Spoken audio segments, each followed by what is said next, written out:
तो आइए दोस्तों सीखते हैं कि किस प्रकार हम कितनी भी बड़ी संख्या हो उसका घन मात्र कुछ ही सेकंडों में किस प्रकार निकाल सकते हैं। तो इसके लिए क्या करना होगा, सबसे पहले हमको 1 से लेकर 10 तक की संख्याओं का क्यूब याद होना चाहिए। और उसमें भी क्या याद होना चाहिए कि जब भी हम 2 का क्यूब करते हैं तो हमेशा 8 आता है, यानी लास्ट में अगर 2 का क्यूब करेंगे तो 8 आएगा। और अगर 8 का क्यूब करते हैं तो आप देख पा रहे होंगे कि 2 आता है, यानी दोनों में एक्सचेंज हो जाता है। किस प्रकार, जैसे अगर 2 का क्यूब करेंगे तो 8 आएगा और 8 का क्यूब करेंगे तो 2 आएगा, ये बात याद रखना।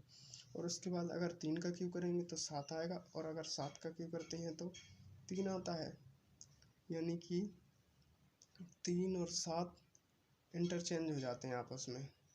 जब भी हम 3 का क्यूब करेंगे तो 7 आएगा, 7 का क्यूब करेंगे तो 3 आएगा।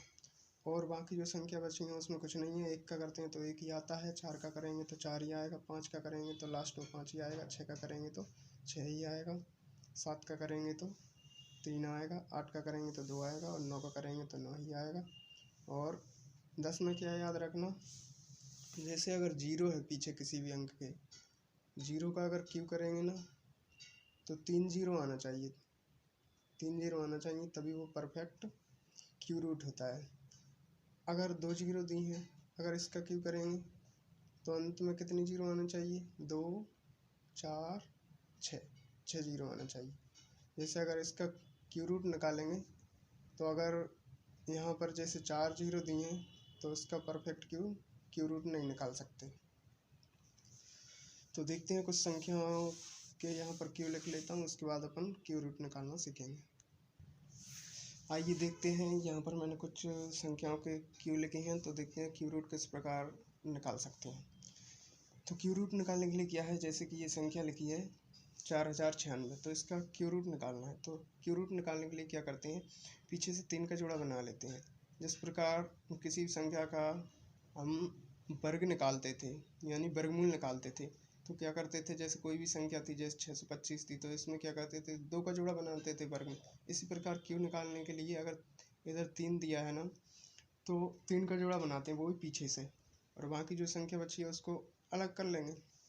तो इसके लिए क्या करेंगे, देखेंगे कि पीछे 6 आ रहा है तो 6 इधर देखेंगे तो 6, जब भी 6 का क्यूब करते हैं तो 6 ही आता है, यानी 6 में 6 ही आएगा पीछे, तो इधर 6 लिख लेंगे। और फिर जो आगे वाली संख्या बचेगी उसे देखेंगे कि ये कौन सी संख्याओं के क्यू के बीच में आता है, यानी ऐसी 2 संख्याएं देखेंगे जिनके घन होता है ना उनके बीच में आना चाहिए इसको। जैसे 4 है तो 1 का घन कितना होता है, 1 ही होता है। 2 का कितना होता है, 8 होता है, 2 का क्यूब 8, और 1 का कितना होता है, 1, यानी 1 का 1 और 2 का 8 होता है। तो ये 1 और 8 के बीच में आती है कौन, 4। तो इसमें क्या करेंगे, जो बीच में आती है ना उसमें से छोटी वाली संख्या ले लेंगे। जैसे 1 है तो इधर 1 ले लेंगे और पीछे से 6 आ गए, तो ये हो गया 16 का क्यूब। इसी प्रकार एक और संख्या का देखते हैं, जैसे दी है 2197, तो इसमें क्या करेंगे, पीछे की 3 अंकों का जोड़ा बना लेंगे, 2 को अलग कर लेंगे।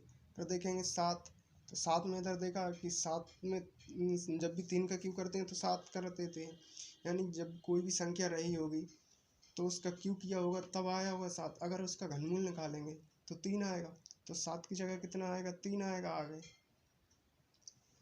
और देखेंगे कि 2 कौन सी संख्याओं के क्यू के बीच में आ रहा है, तो देखेंगे 2, 1 का क्यू 1 ही होता है, 2 का क्यू 8 होता है, तो 1 के और 8 के बीच में आ रहा है 2 का, तो इसमें छोटी वाली ले लेंगे, यानी 1 ले लेंगे इधर, तो ये हो जाएगा 13 का क्यू। उसी प्रकार देखते हैं कि 19,683 है, इसका क्यू किस प्रकार निकालें। तो 19,683 में क्या करेंगे, 683 का जोड़ा बना लेंगे, पीछे से 3 अंक का जोड़ा बनाना है, बाकी जो आगे जितनी भी संख्या बचती हैं उनका जोड़ा अलग से बना लेंगे। अब देखेंगे 683 का घनमूल किस प्रकार निकालते हैं, तो देखेंगे कि 19,683 है तो 3, जब भी 3 आएगा 3 का घनमूल लेंगे तो क्या होगा, जो इधर हम ऊपर लिखा था, अगर 3 आएगा तो वे 7 से चेंज हो जाएगा। अगर 3 आ रहा है तो 7 से चेंज होगा, तो 19,683 में अगर 3 आ रहा है तो लास्ट में कितना आएगा, 7 आएगा। और देखेंगे 19 किन 2 संख्याओं के बीच में आ रहा है, किन 2 संख्याओं के घन के बीच में आ रहा है, तो देखते हैं कि 2 का क्यू कितना होता है, 2 का क्यू कितना होता है 8, और 3 का क्यू कितना होता है 27, यानी 2 के क्यू और 3 के क्यू के बीच में आ रहा है 19। तो इसमें से जिन दो संख्याओं के क्यू के बीच में आता है उसमें छोटी संख्या ले लेते हैं, यानी 2 आ जाएगा इधर, तो ये जाएगा 27 का क्यू। इसी प्रकार एक और संख्या का क्यू देखते हैं, ये दी है 238 328। देखते हैं किस संख्या का क्यू है ये। तो इसमें क्या करेंगे, पीछे से 3 का जोड़ा बना लेंगे, आगे जो बची है उसका जोड़ा अलग बना लेंगे। 328 में देखेंगे 8 का, इधर देखेंगे कि जब भी 8 आता है तो 8 को किससे चेंज कर देते हैं, 2 से चेंज कर देते हैं, क्योंकि जब भी 2 का क्यू करते हैं तो 8 आता है, तो 8 का 2 आ जाएगा। और 238 देखेंगे किन दो संख्याओं के बीच में आ रहा है 238, तो इधर देख लेते हैं। इसमें अगर याद हो तो वैसे भी जल्दी कर सकते हैं। 238 इसके और इसके बीच में आ रहा है, यानी 6 के क्यू और 7 के क्यू के बीच में आ रहा है 238, यानी ये आ रहा है 6 के क्यू और 7 के क्यू के बीच में आ रहा है। तो इसमें क्या करेंगे, 6 ले लेंगे, तो ये हो गया 62 का क्यू। इस प्रकार हम कितनी भी बड़ी संख्या का क्यू रूट निकाल सकते हैं। धन्यवाद।